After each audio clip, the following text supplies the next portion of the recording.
Saya dari kecil Emang pengen nih? Bukan pengen, sangat memperhatikan dunia politik.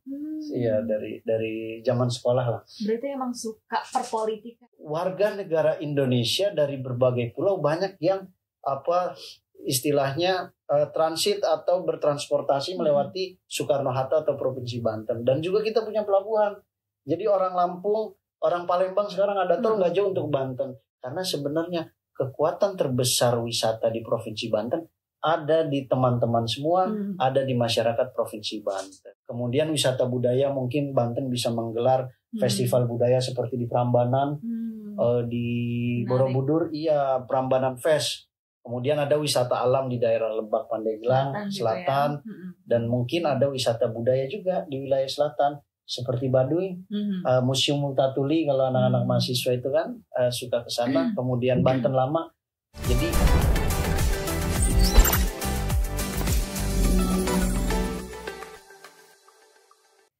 halo Sobat Ekbis, jumpa lagi dengan saya Yashifa Yasmin dalam program Ekbis Banten Podcast.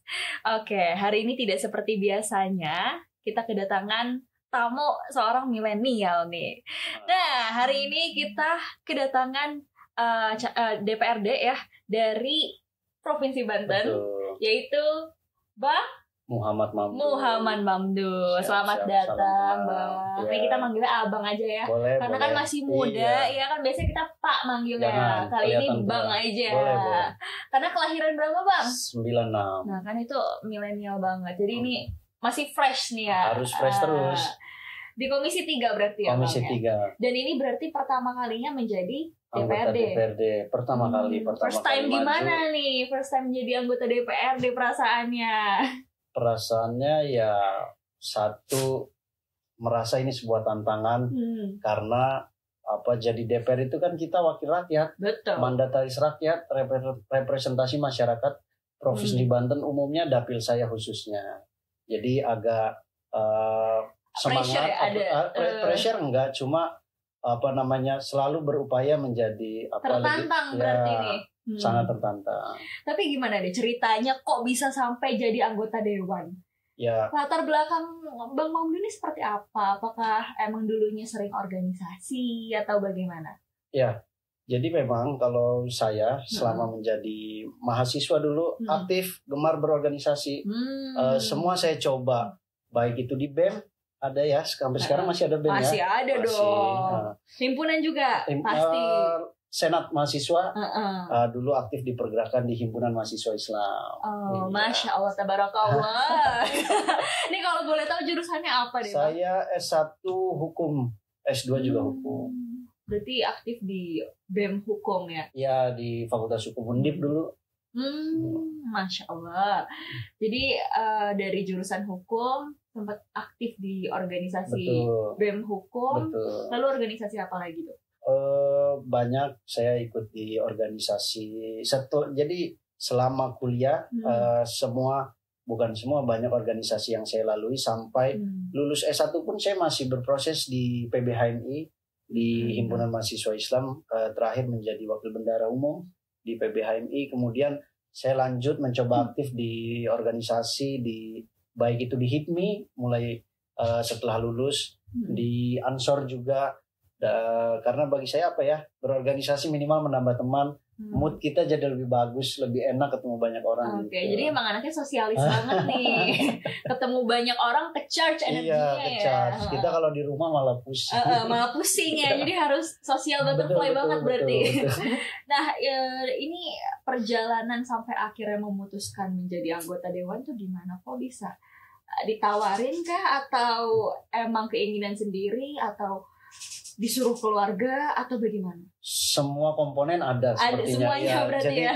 Peluang karena kita sibuk di dunia organisasi, peluang itu ada. Prinsip mentor saya, peluang nggak datang 2 kali dan momentum nggak datang 2 kali. Akhirnya saya memutuskan untuk masuk di politik, dan saya juga konsultasi dulu sebelum masuk ke DPRD nih. Saya nanya ke dosen pembimbing dulu. Oh masih masih. Iya, Prof, gimana nih? Saya boleh nggak nyalek? Pantas nggak? Silakan. Nah, sama beberapa pihak termasuk keluarga tentunya. Akhirnya saya mencoba memutuskan nyalek dan alhamdulillah sekarang sudah terpilih. Alhamdulillah.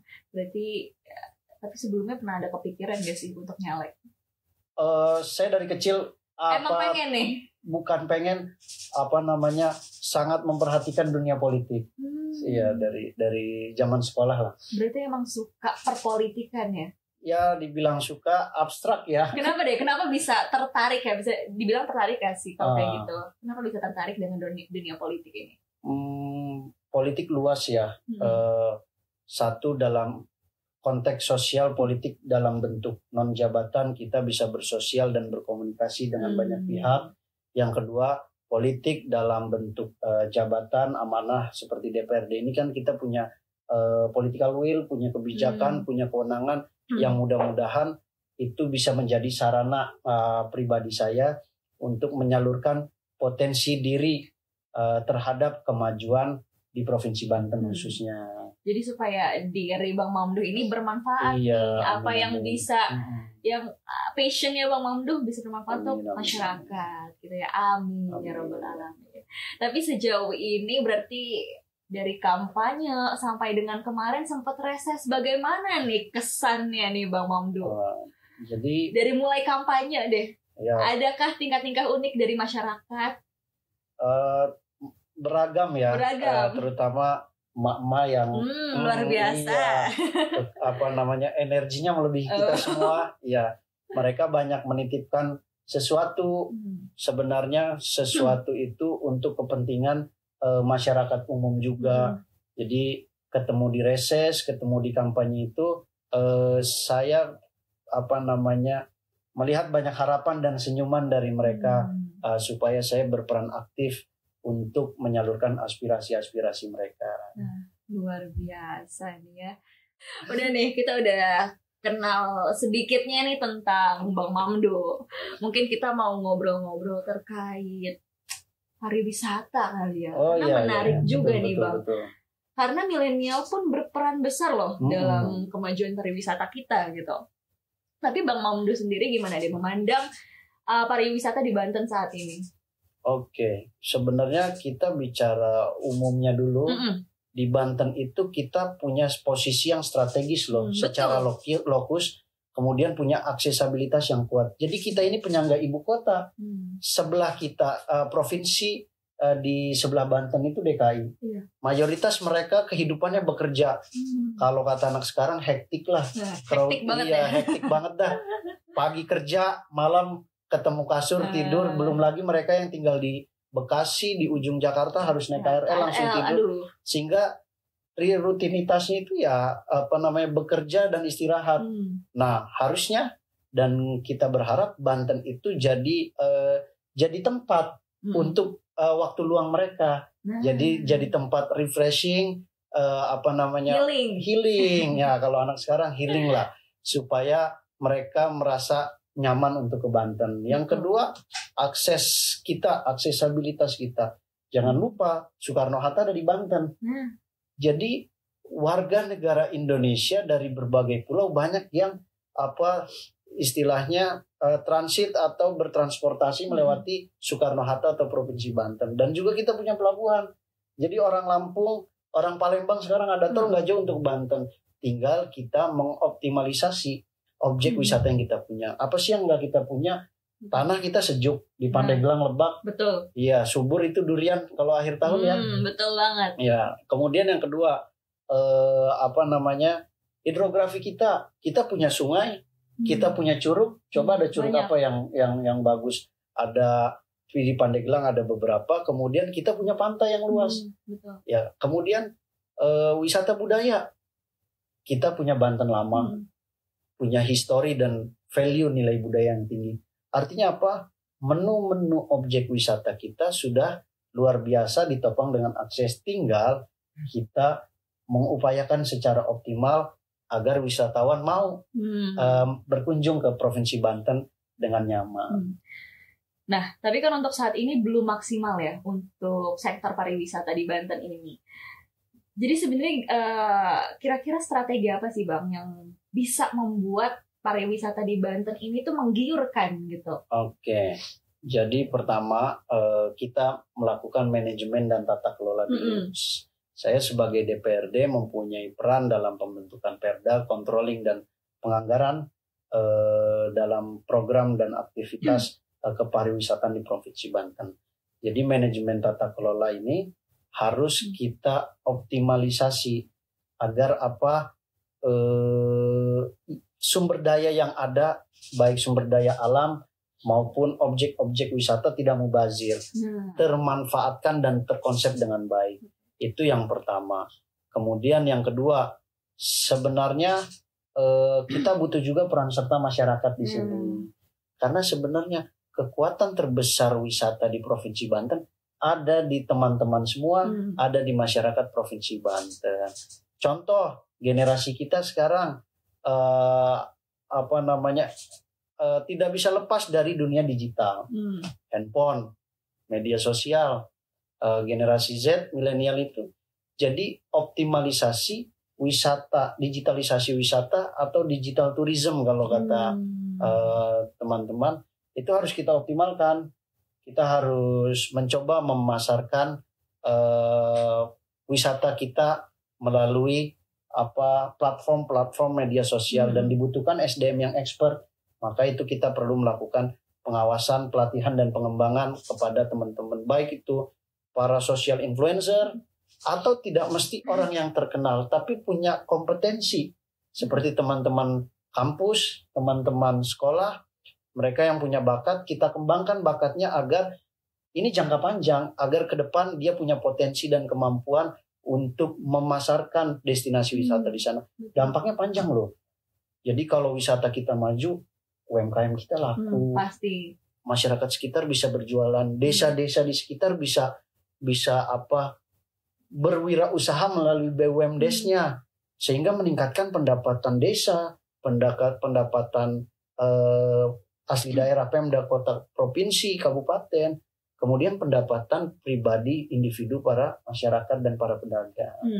Ya sebetulnya jika memang kita lebih mengoptimalkan sektor pariwisata itu berdampaknya banyak sekali gitu ya. Berdampak positifnya banyak sekali untuk masyarakat ya.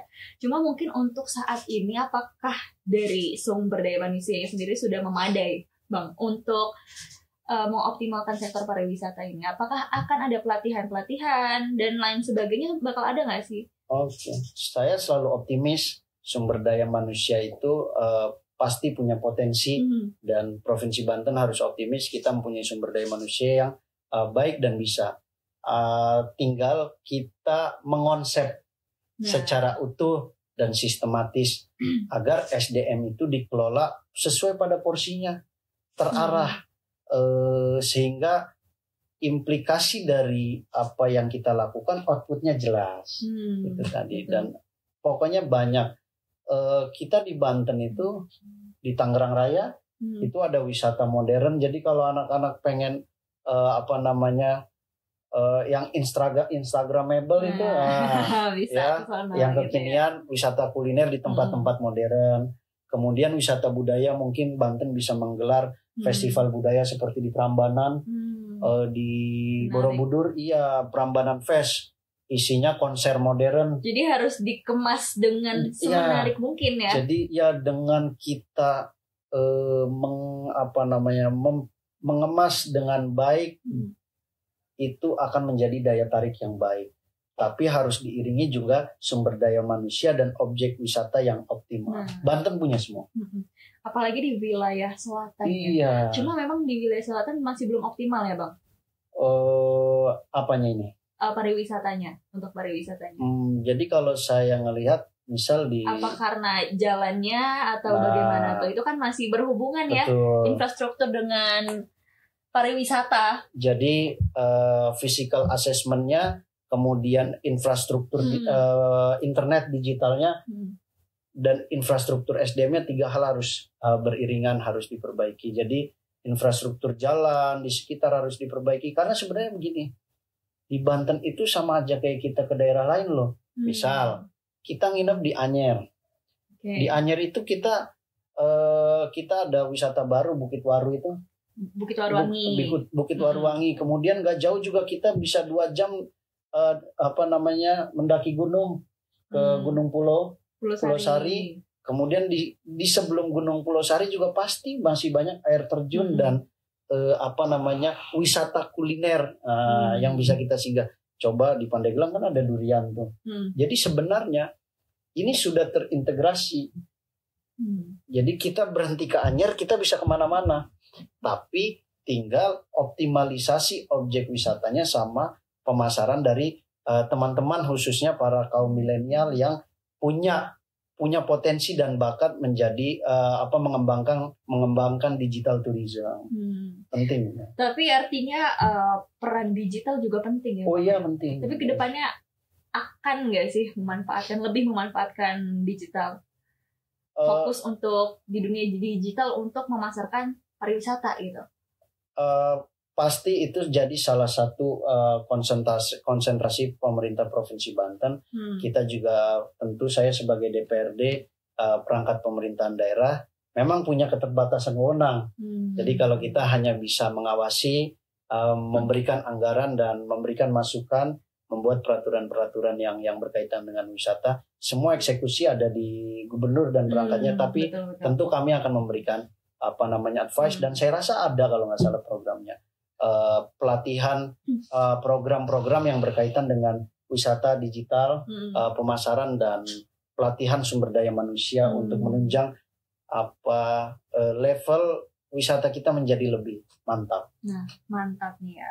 Tapi terkait dampak lingkungan gitu. Oke. Gimana nih? Pastikan apalagi di Banten ya, masih banyak wilayah-wilayah yang harus dijaga gitu loh. Seperti wilayah-wilayah adat, kemudian masih banyak lah pokoknya wilayah-wilayah yang memang harus terus dilestarikan gitu.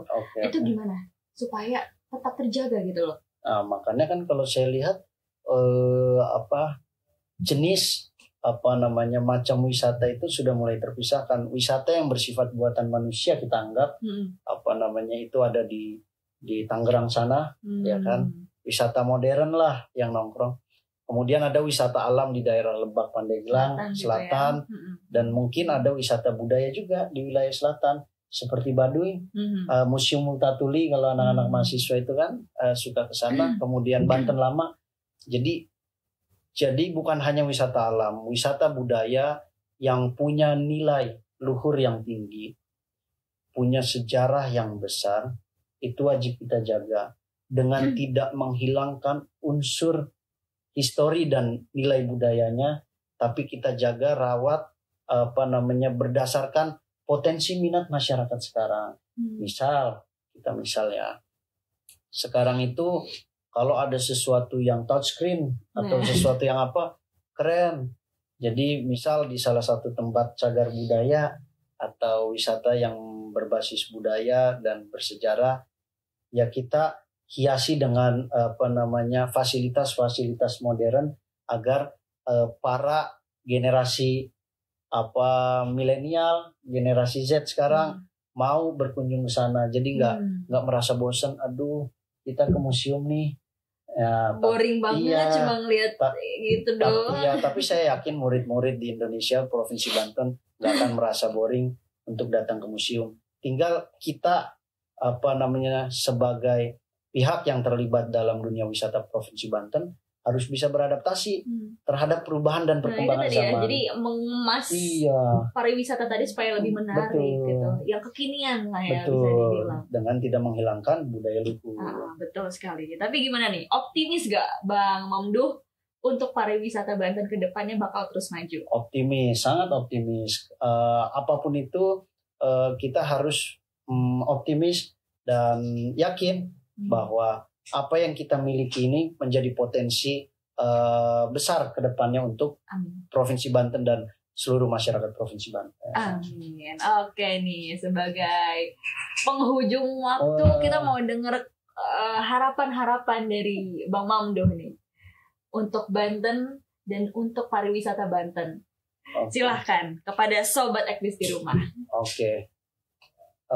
Teman-teman semua, jadi saya mengajak dan menghimbau kita sebagai generasi penerus Provinsi Banten, ayo kita sadar, kita adalah provinsi yang punya potensi besar dalam hal apapun, khususnya pariwisata. Pariwisata salah satu kota Pandora yang punya dampak besar terhadap peningkatan ekonomi, kesejahteraan, dan penuntasan kemiskinan. Dengan majunya wisata kita di Provinsi Banten, insya Allah akan memberikan dampak dan nilai yang baik untuk masyarakat Provinsi Banten. Sekali lagi kita harus optimis terhadap apa yang kita miliki di Provinsi Banten. Siap, luar biasa. Terima kasih banyak Mamangdu atas waktunya ya. Nanti next time kita bisa podcast lagi dengan topik yang berbeda, yang lebih seru lagi, oke? Dan mungkin nanti yang tempat lebih PW lagi kali ya. Boleh. Gimana? Kalau anak sekarang biasanya pengen nongkrongnya di kafe. Siap. Iya. Tapi harus kafe yang berbasis makanan Provinsi Banten dong. Siap, mantap. Melestarikan kebudayaan lokal, kekayaan lokal nih ya. Terima kasih banyak dan saya Syifa Yasmin pamit undur diri, sampai jumpa.